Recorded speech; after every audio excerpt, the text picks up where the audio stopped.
বুকে এমন একটা মেয়ে দুনিয়া থেকে বিদায় নিয়েছে। আমি কাফনের চুরি করে আমার পরিবার চালাই, বাজারে বিক্রি করে আমি পরিবার চালাই। আজকে আমি রাতে কবরস্থানে গেছি, কাফনের কাপড়গুলো চুরি করেছি। নেওয়ার পরে যখনই উঠে আসবো শয়তান আমাকে ওয়াসওয়াসা দিয়েছে।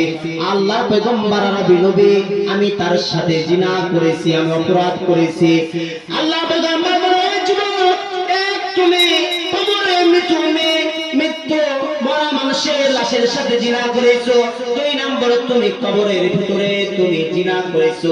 চাও আমার ঘর থেকে আমার বাড়ি থেকে তুমি বিদায় নাও, না হয় আল্লাহ হয়তো আমার উপরে নাজিল গজব নাজিল করতে পারে। এখানে আল্লাহর আদালত থেকে যদি না হুকুম জারি আসবে আমি কিছুই বলতে পারবো না। ও আল্লাহর বান্দারা, যুবক ভাইরা আমার, গুনাহ থেকে বেঁচে থাকতে হবে। ওই যুবকটা ওই নবীর দরবার থেকে একবারে এক দৌড় দিয়া পাহাড়ের কিনারায় উঠছে। আস্তে আস্তে করে পাহাড়ের কিনারায় উঠেছে।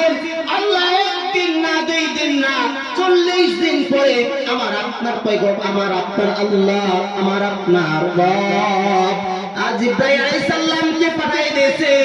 আল্লাহ পয়গম্বর সাল্লাল্লাহু আলাইহি সাল্লামের কাছে আসার পরে বলতেছেন, ও আল্লাহর পয়গম্বর, আল্লাহ তাআলা আপনাকে সালাম জানাইছে। একটা আল্লাহ পাক রব্বুল আলামিন 4টা প্রশ্ন নিয়ে আল্লাহ তাআলা পাঠাইছেন। আল্লাহ পয়গম্বর নবী বলে, ও জিবরাইল, কি প্রশ্ন নিয়ে এসেছো?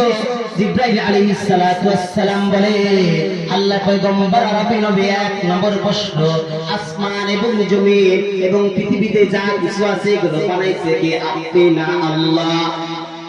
আপনি না আল্লাহ বানাইছে? আমার আপনার পয়গম্বর বলে, ও জিবরাইল, কতবার আমার কাছে এসেছো? এরকম তো কোনোদিন প্রশ্ন করো নাই জিবরাইল, কেন এগুলো প্রশ্ন করছো? আল্লাহ পাক রব্বুল আলামিন তো আসমান জমিন এবং সব কিছুই বানাইছে, আল্লাহ তাআলা আমাকে তো বানাইছেন। জিবরাইল আলাইহিস সালাম বলে, আল্লাহ পয়গম্বর 2 নম্বর প্রশ্ন, আপনি বলেন, ও আল্লাহ পয়গম্বর, এই পৃথিবীতে যত মাখলুক আছে এই মাখলুকগুলো আপনি খাবার দেন না, আল্লাহ তাআলা খাবার দেয়। আমার আপনার পয়গম্বর নবী বলে, ও জিবরাইল, এগুলো কেন প্রশ্ন করো জিবরাইল? আল্লাহ তাআলা প্রত্যেকটা মাখলুককে তো খাবার দেয়, আল্লাহ তাআলা আমাকেও তো খাবার দেয়, রিজিক দেয়। জিবরাইল আলাইহিস সালাম বলে, ও আল্লাহর পয়গম্বর বলে, মৃত্যু এবং হায়াত কে দেয়? আপনি দেন।